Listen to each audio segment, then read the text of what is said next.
What is going on? Patrick Walford, host of Rock the Walls on idobi Radio, here with you right now in the Warped Rewind at Sea idobi Remix Studio. Right now we are joined by a band. If you've ever listened to idobi Radio, maybe you've heard them a couple times. Maybe you've heard Man of the Hour. I don't know. Just a small little show on the station. We are here with Chuck Como, drummer, and Sebastian Lefebvre, guitarist of Simple Plan. Nice effort on it. Guys, Pleasure, thank you very much. I think it's my first time on your show.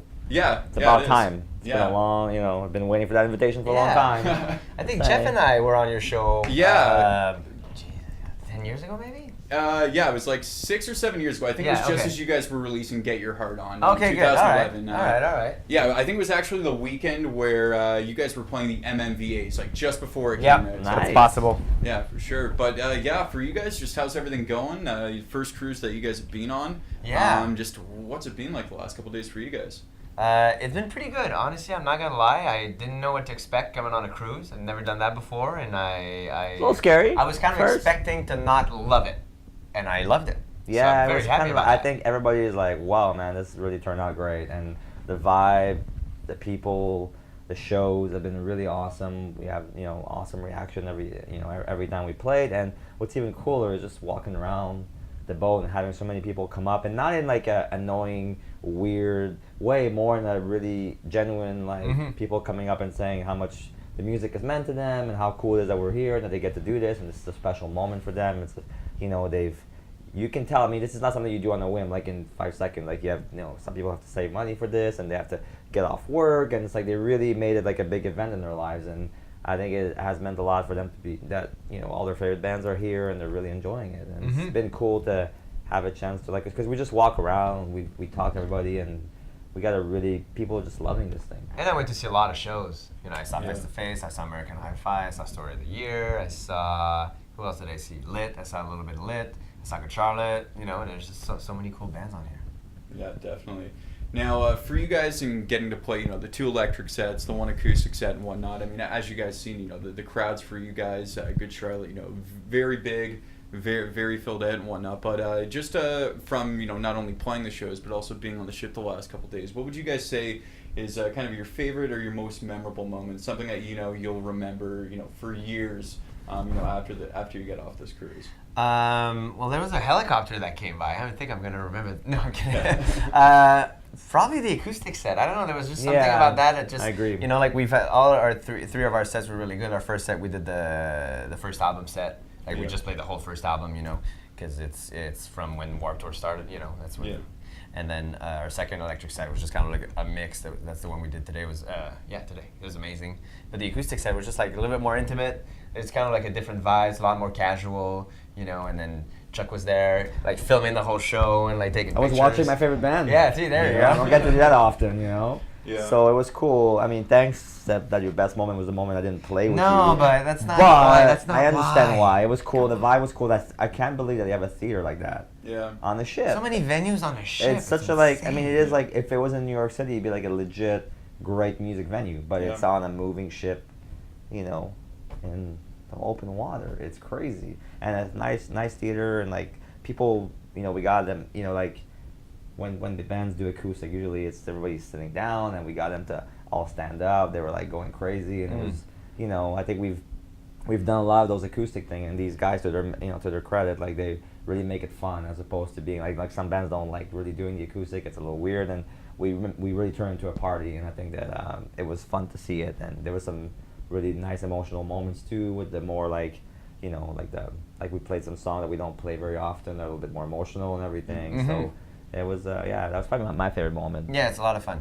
Yeah, for sure. And I think it's one of those things too where when it's a band as big as you guys, just to see it so laid back and just you guys are just real dudes. I think a lot of people kind of forget that sometimes. You know what I mean? And just seeing you guys and Pierre on stage, just kind of messing around, having a good time and whatnot. It was really cool and really entertaining to see for sure. Awesome. Well, it's Thanks. cool to have a different perspective on and doing even for us, I think it keeps it fresh because it's not the same thing every day, and the acoustic, like Steph was saying, you can be a lot looser. Yeah. You can kind of, it's not as like the full show. We want to hit all the cues, and we want it to be like bang bang bang in your face. But when we do this, it's like the acoustic, you can kind of like just be a little bit more like intimate, you know, and chill. And but I think that just speaks to who we are as a band as well. Like nobody's hiding in their rooms all day. Like we're just walking around talking to people, going to shows, and whoever comes up, like we talk to them. Like I guess we're just like we did on Warped Tour all these years, you know, like from hang the out first at the merch tent or from the first Warped Tour we've done that. That's how we build our band, is by meeting people. On the first Warped Tour, we're walking around with a Discman, playing our songs for people. It's like, come check us out. And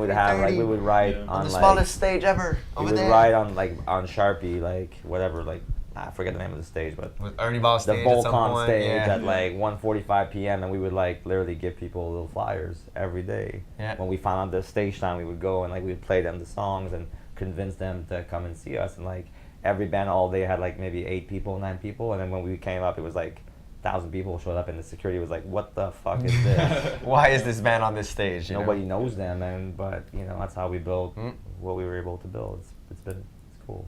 Yeah, for sure. Now, you know, just kind of talking about throwing it back and whatnot, you know, the pretty much the entirety of this year, you guys have been doing, you know, the 15th anniversary tour and whatnot, and just for you guys and getting the chance to now go back and now realizing that record is a decade and a half old. I mean, that makes me feel really old. So I can't imagine how it makes you guys feel. But, you know, kind of with that and thinking about writing the next record kind of in mind, how has this year kind of helped inspire you guys towards writing that next record in the follow-up to Taking One for the First Scene? of all, slow down with a decade and a half. Like, it's only been 15 years. And, don't push it. Yeah, come on. I mean, we're not that old. The next one, there will be a next one. I think we just, I don't know, for me personally, like, playing these songs all year just reminded me that the frame of mind we were in when we wrote them, and that's something I'm going to try to.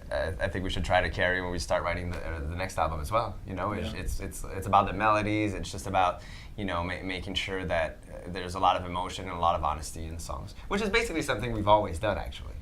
Yeah, it's interesting because for us, like, you know, this band's never really stopped. Like the last 15 years, like we've put out records, we've toured nonstop. We never taken any hiatus. We never, you know, went away for any kind of, you know, moment. We barely took any breaks. Even though, you know, we were a little slow to make records, but we were just working and writing. And so I think that we've never had a chance to really take a look back and take a minute to sort of appreciate how far the band has come and what the song has meant to a lot of people and what the legacy sort of starting to be, you know.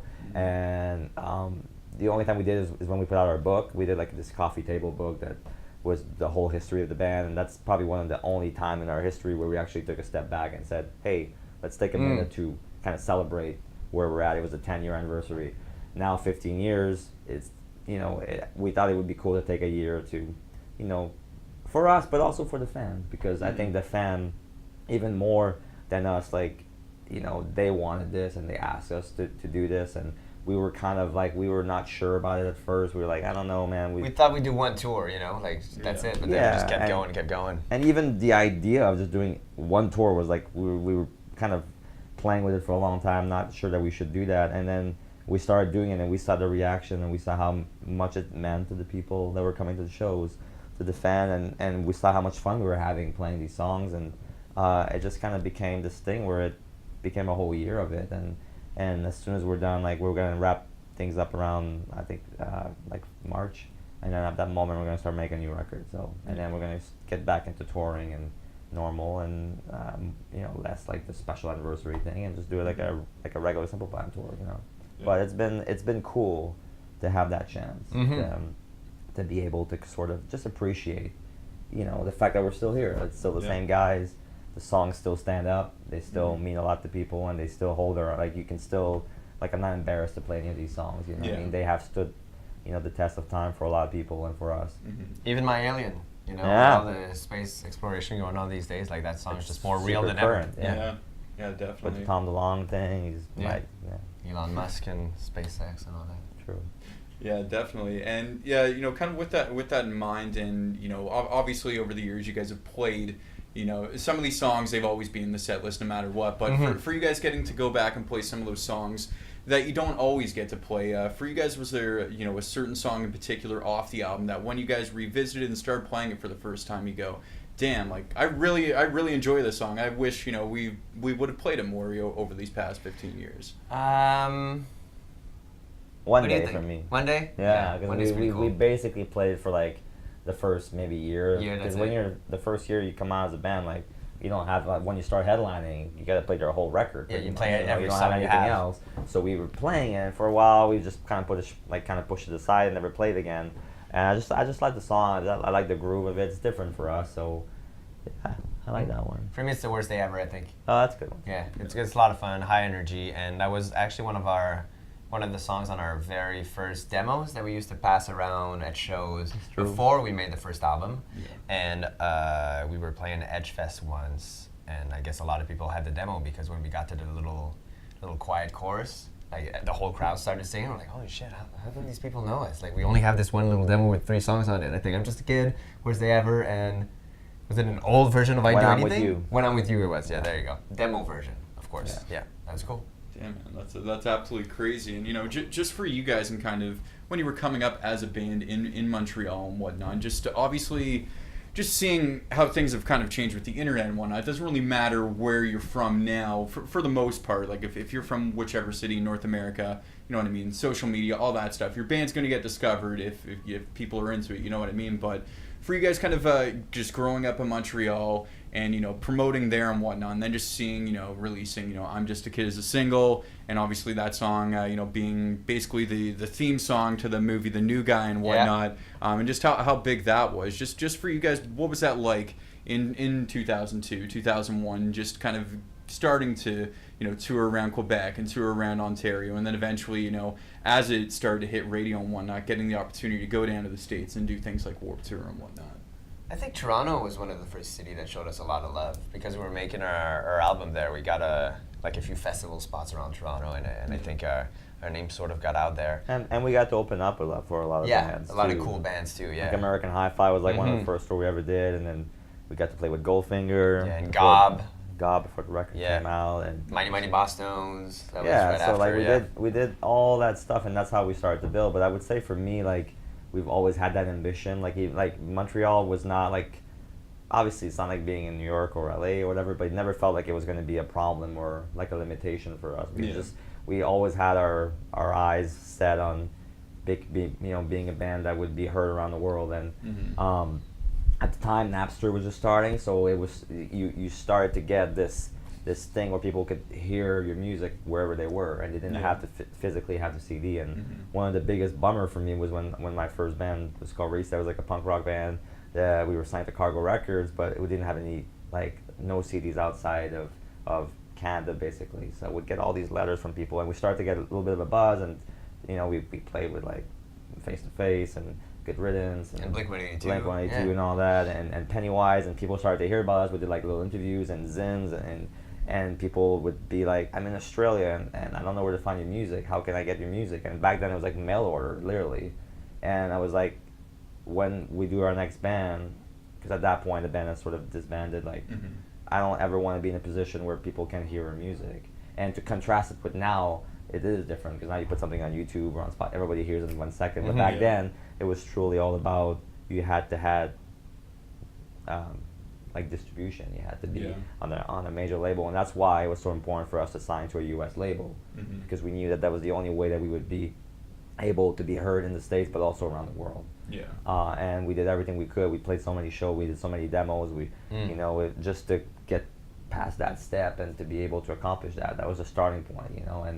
And we knew we wanted to go and tour the world and play shows around the world and all over, and from Japan to South America to Europe to everywhere. And that was really part, like, a lot of bands that were born in the U.S., they don't necessarily, because the U.S. is so big and there's so many places to play, they don't have that drive necessarily, like, I just want to be big in our country, because it's the country, it's such an important place for music. But for us, coming from the outside, we knew our perspective was a little different. We knew that there was Canada, that was a huge music market, and that there were so many people that loved music there.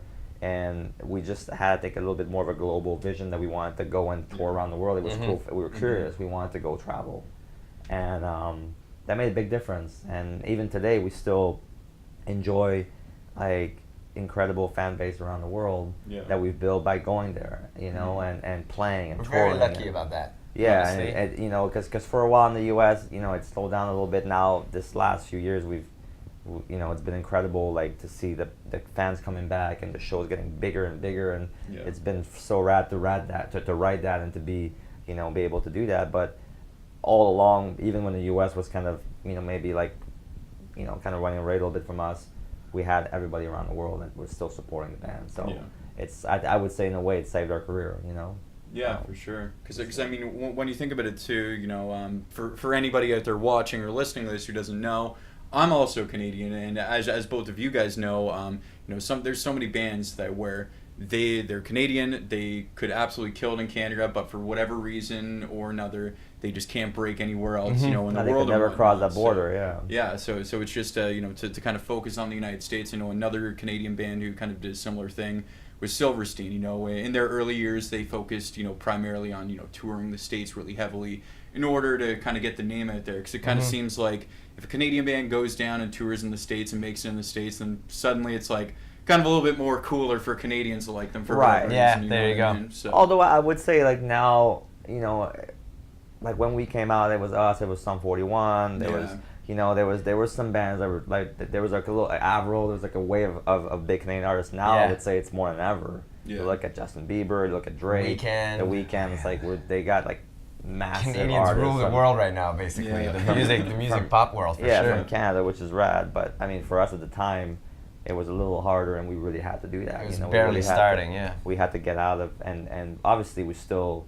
It's funny because people don't realize in the States, they're like, oh, where have they been? But we've been playing arenas in everywhere, Canada baby. Since we started. So it's like we were able to build something really nice there as well, which I think was a huge asset for us. A huge difference.